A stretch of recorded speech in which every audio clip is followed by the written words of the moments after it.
মানবাধিকার সংস্থা মুসলমানদের স্বার্থে কাজ করবে না, মুসলিম রাষ্ট্র বাংলাদেশের স্বার্থে কাজ করবে না, তারা তাদের স্বার্থে কাজ করবে, ইসলামের বিরুদ্ধে তারা কাজ করবে।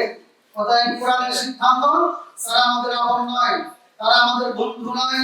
অতএব আমরা তাদের কমিশন বলেন, অফিস বলেন, এখানে অফিস খোলার জন্য, কমিশনের অফিস খোলার জন্য আমরা হেফাজতে ইসলাম বিরোধিতা করতেছি। আমরা কোনো মতেই সম্মতি দিতে পারি না।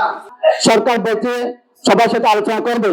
আমার প্রশ্ন হলো, সরকার বিগত দিনে যে কোনো বিষয়ে কথা বলছে, জুলাই ঘোষণাপত্রের কথা বলছে, তখন বলছে সব দলের সাথে কথা বলে সিদ্ধান্ত নেবে।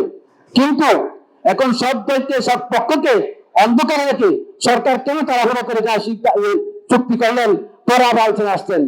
চুক্তি করার পরে আলোচনা হয় অত্যন্ত দৃষ্টিকটু হবে, এটা আমাদের সন্দেহের কাজ। এটা আমরা চাই এই সিদ্ধান্ত বাতিল করা হোক। এই সিদ্ধান্তের সাথে আমরা একমত হতে পারি না।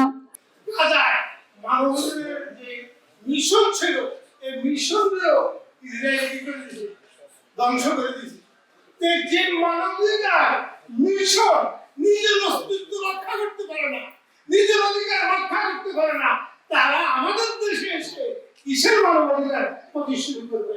মানবাধিকার কমিশনের যে অফিসার, যাকে প্রধান হিসেবে প্রথমে নিয়োগ দেওয়া হয়েছিল, আমরা দেখেছি যে তিনি একজন সমকামী ছিলেন। তিনি তার পার্টনারকে সহ নিয়ে বাংলাদেশে আসতে চেয়েছিলেন, যদিও পরবর্তীতে তার সেই নিয়োগ আমাদের সরকার গ্রহণ করেনি।